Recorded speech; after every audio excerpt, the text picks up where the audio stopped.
Basta, yun, balikan ko lang tong Ryuji kasi marami nagtatanong. Hindi lang natin masyado na bigyan ng like yung software niya, yung kung ano nakikita sa UI pag nag-connect ka. Pero yun, bago natin gawin yun, nakaset up na kasi to. Well, dati pa, since ito yung ginagamit ko. At saka kung bakit nga ako lumipat. So, bago natin simulan, reset muna natin. So, yung pag-reset niya naman, standard lang din. Katulad lang ng yung pag magre-reset ka ng mga devices. So, makikita mo dito, ayan, kita ba? Okay, so yan, may reset.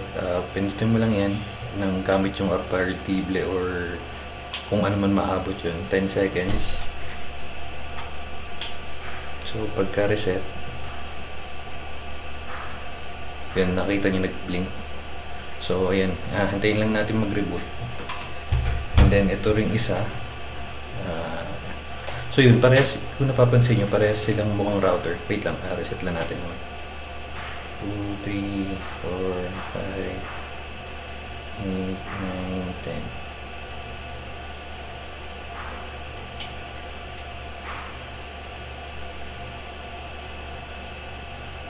Ayun. Okay. Hindi, parang hindi nag-reset. Isa pa.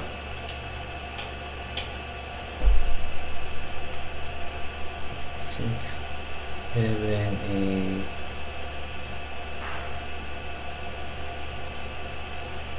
Parang hindi nag-reset. Wait. Unplug natin. Yan. So, pag di gumagana, yun, syempre, power cycle. So, pagka, yun, mukhang nag-reset na siya. So, yun. Reset muna natin. Wait. Okay, so yun, sinasabi ko nga, mukha siyang router, masyado siyang mukhang router unlike nung mga TP-Link, yung Deco. Yun, although maganda naman itsura niya, pero syempre, yan, meron siyang 4 na antena. Tapos ito yung pipindutin mo pag magkoconnect ka from itong Ryuji na ito, kukonek ka sa pangalawa. Or kung syempre, kung hardware, di mo na kailangan yan. Kung ano na sa likod, marami siyang butas para yung airflow, para mahangin naman. So, hindi siya nag-overheat nung ginamit ko siya kahit isang beses man. So, like 24/7 siya nag-run, wala man ako naging problema. Ayun. So, ayun nga, balikan na lang din natin to since naglo-load pa naman. Ito, yung router mo, kung may router ka man, or yung modem, kukonek mo dito. And then, pag kukonek ka ng Ryuji, ng pangalawang router, or yung Ryuji na mesh mo, is kukonek mo na dito papunta sa kabila. Nag-load na. Okay, so connect natin sa router. Pakita ko na rin yung setup ko. Lipat tayo, wait. Okay, so yun, na-connect na natin sa power. Hinihintay na natin mag-boot up. Ito pa nga pala yung NAS ko. Tapos yung Google Home. Tapos kumuha na rin ako ng Ethernet cable kasi walang free port. Ito, bali ito yung bali ko book. Yung MikroTik router ko, connect natin siya dito. So open port ito, na setup ko na. So dito natin siya connect. Tapos ito yung ginagamit ko, yung X60, di ba? Yan. So yung S60, ito yung Ryuji. Ang laki niya. Wow. Okay. And then ito yung globe. And then ito yung PLDT. So yung PLDT tsaka itong globe papunta dito sa MikroTik, and then yung MikroTik papunta dito sa Deco or yung dati yung Ryuji. Okay, so connect ko lang pala ito. Wait lang.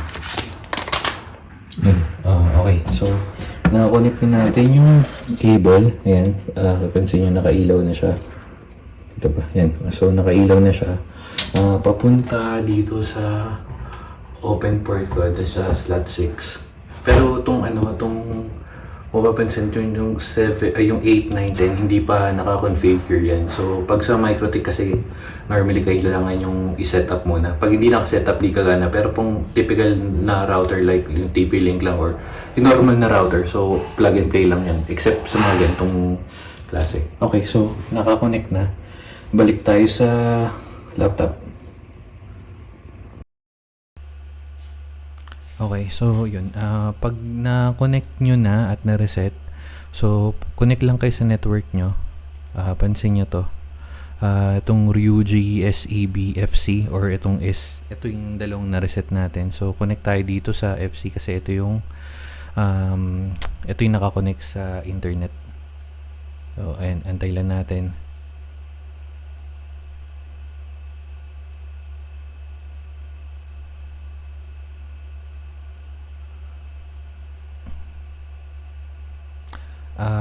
Yun pala kasi naka-default ako by ito, punta kayo dito sa network adapters, and then Wi-Fi nyo, kasi naka-default ako sa 5G. So balik lang natin sa auto. Yan, nasa preferred band, prefers 5G. So balik lang sa no preference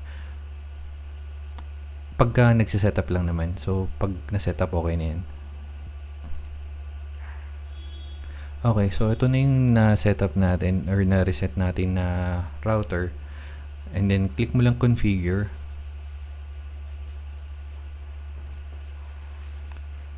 Naka DHCP ako. So ito yung binibigay na router ng binibigay na IP address ng MikroTik. Pwede mo naman set na static or ikaw nang bahala kung trip.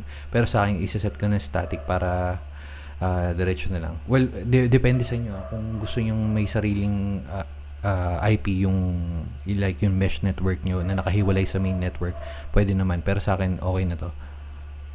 So click mo lang next. Ito yung lalabas. So test, and then yung 5G password, lagay na ng admin123. So meron na rin siya.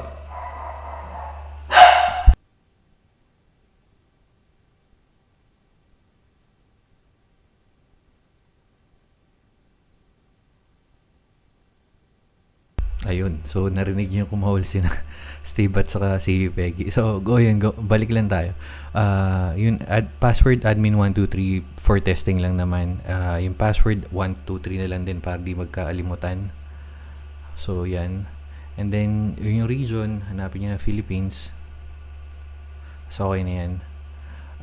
Yung test 5G, Wi-Fi 6. Ito mapapansin nyo, ayun, nakalagay na siya. Some wireless adapters of old version may not be compatible. Ito yung naging problema ko sa ibang devices ko kasi like meron akong like yung Wi-Fi na ilaw, so yun dun kaya nagkaka-problema. Pero hindi naman talaga ako nagka-issue dito sa Ryuji. Pero yun nga, bumabagal, so kailangan ko lang ayusin or i-tweak. So yun. So, click lang natin override. Cannot contain admin pala. Okay, palitan natin. Management na lang. Management 123. Ito din. Management 123.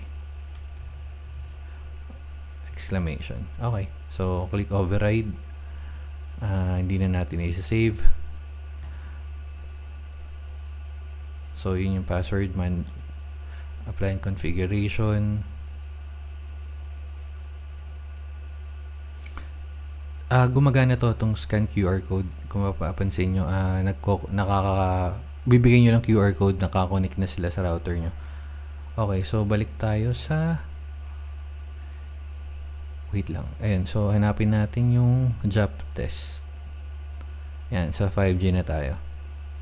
And then connect. So yung password management 123 exclamation, tama ba? Okay, so click mo lang next. Yes. Okay, so kung mapapansin mo, connected na tayo. Yung IP natin is, ayan na, meron na tayong IP na binigay. Okay. Reload. So ito na yung makikita nyo once na ma-setup nyo yung Ryuji. So click nyo yung start setup or auto upgrade. Sa akin na auto upgrade to dati, pero parang siguro once a month, pero minsan nga wala eh. Yun. So next lang natin. Next, override, finish. Okay, so ito na yung default screen na makikita nyo sa UI sa pag nagko-connect kayo sa portal. Ito sa browser nyo. Pero yung sa app mismo, mas limited. So, kung may papalitan kayo, suggest, if ever na naka-Ryuji kayo, mas check nyo na lang to, mas marami kayong makikitang option. So, ito nga, ito yung binigay na IP address ng DHCP ng MikroTik.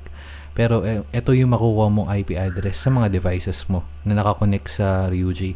So 192.168.110.1.2.3 depende sa DHCP na nakaset sa'yo. So kung paano mo makikita yon dito sa LAN, ito yung DHCP.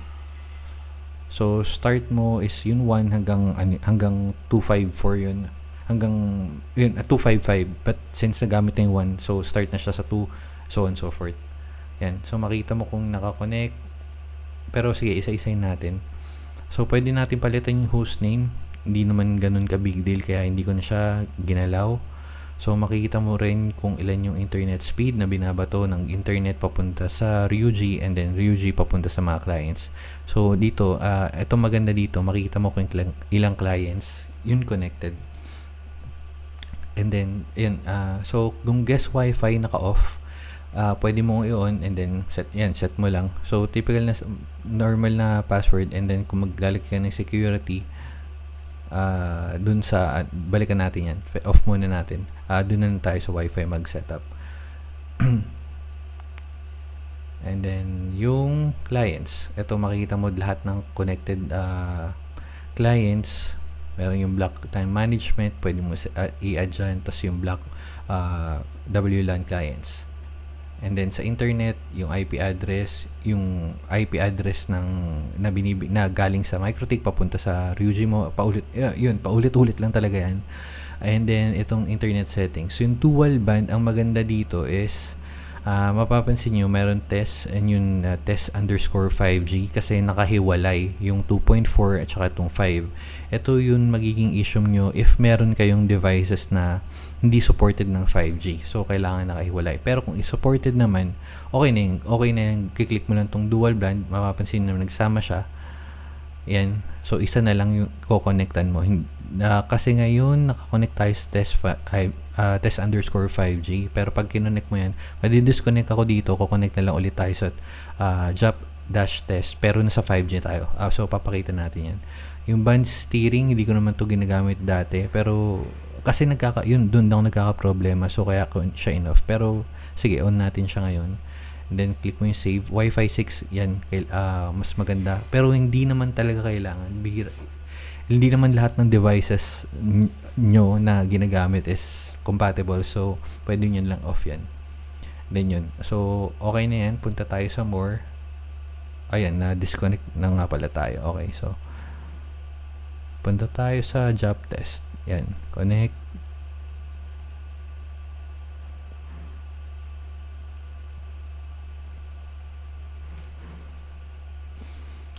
Yung manage, wait lang, management 123 exclamation. Okay, so connected na tayo. Balik tayo.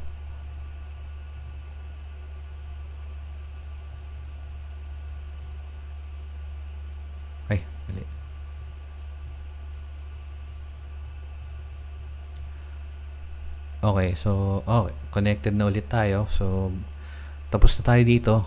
Sinet up lang natin dual band. So ibig sabihin naka-connect ka sa 2.4 or 5 gigahertz kung ano mas mabilis. Kung paano mo malalaman, pwede mong balik ka lang dito, Wi-Fi, click mo yung properties, scroll down, ito, mapapansin mo na dyan, 2.4 ngayon. Pero pag nag-disconnect tayo, disconnect and then connect ulit,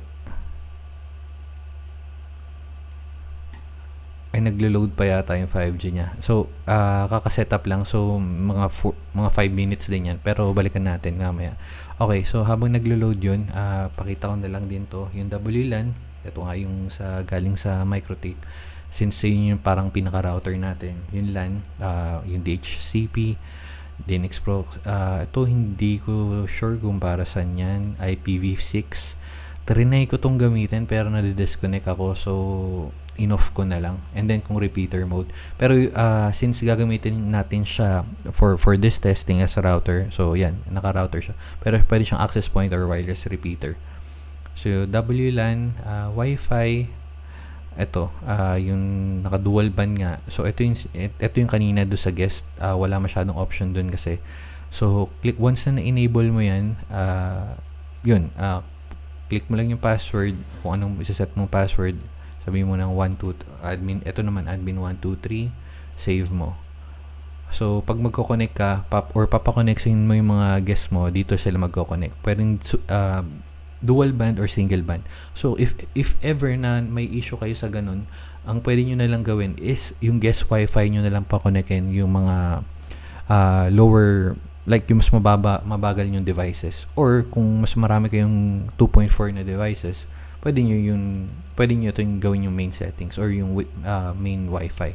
So depende na lang sa inyo kung paano ilalaroin. So yan, off na muna natin dahil di naman natin kailangan. Itong smart wifi tsaka itong healthy mode, hindi ko rin siya nagamit ever since. Ang ginamit ko lang is itong wifi tsaka itong guest. So yun, pero pwede natin paglaruan kung meron man pinagbago, pero kasi hindi ko na siya gagamitin, so I don't think na magiging or may silbi pa siya for now. Pero yun, pwede na kung may interesado, sige, testing natin. So yung blacklist, ito yung magbablock lang kayo ng clients, and then yung frequency, so pwede nyo i-adjust to dito na lang din. Ayan, 5G tsaka 2.4. Yung security, kung ano makita nyo, yung ARP list, VPN, yung PPTP, and then advanced, meron siyang flow control, port mapping, dynamic, meron sa port mapping, meron din siyang NAT, sa dynamic, no IP DNS, UPnP, local DNS, ito yung Ray Mesh na connect, and then yung hardware acceleration,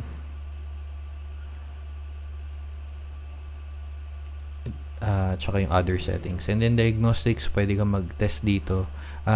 Hindi ko rin siya, itong part na to, hindi ko rin siya masyado ginagamit since wala naman ako naging problema. Yun nga, kasi ang main control ko pa rin is nasa MikroTik.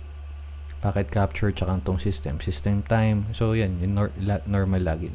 So yung makita nyo, yun pala, enough ko to kasi yung ilaw niya kasi pataas, unlike tong Dico, nasa baba lang, hindi masyado. So ito, naka-off sa akin to dati. And then yung reboot, pwede mo reboot lahat ng clients or ng Ryuji mo dyan. Yun lang. So itong page na to, ito yung pinaka main page no. So meron nga siyang app, pero unlike nung Dico, mas maganda yung app ng Dico. Pero again, okay naman to. So yun, pinakita ko lang. So kung paano ko connect yung isang Ryuji, ito, sige, i-setup na pala natin. Click ko lang yung sa gitna. Wait, connect natin sa, ipakita ko sa inyo.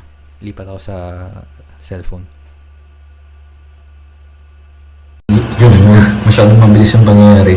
So ang gagawin nyo lang, pipindutin nyo lang to, itong button na to, dito sa isang Ryuji, saka dun sa isa, tapos magbe-blink lang siya. After mag-blink yan, and then pag nag-steady, yung ganyan, ibig sabihin connected na sila. So ito, papunta dun sa kabila, ito.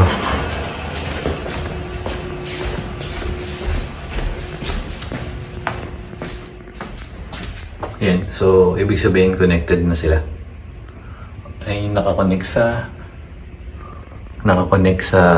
MikroTik. Okay, so balik tayo dito. Mapapansin nyo, may lumabas. A new device is discovered. Click nyo lang yung manage. So, yung Pro, ito yung Master. Ito yung nakakonect sa diretso sa MikroTik. And then, ito yung parang sub mesh niya. Or another mesh sa network niya. So, yun. Same sila makakuha ang IP address kasi same network lang naman. Pero mapapansin nyo, hindi naman ako nag-connect sa iba. So, isa lang. So, nawala ni isang dito. Isang Ryuji SED F60 yata. Parang ganun. So, since na setup na natin siya. Okay, so ayun lang. Kung gusto niyo testing na or setup yung tawag dito, yung Dico, pwede natin i-reset yung isa, yung Dico na ginagamit. Pero same setup din naman sila. So, yun. Kaya natin to sinet-up or ni-reset, pinakita kasi may mga nagtatanong. So, yun. Instead na sagutin ko isa-isa, gumawa na tayo ng video. Yun lang. Sige, if may mga tanong pa kayo or kung ano man kailangan nyo, message nyo lang ako or comment lang kayo. Try natin sagutin. Sige, salamat.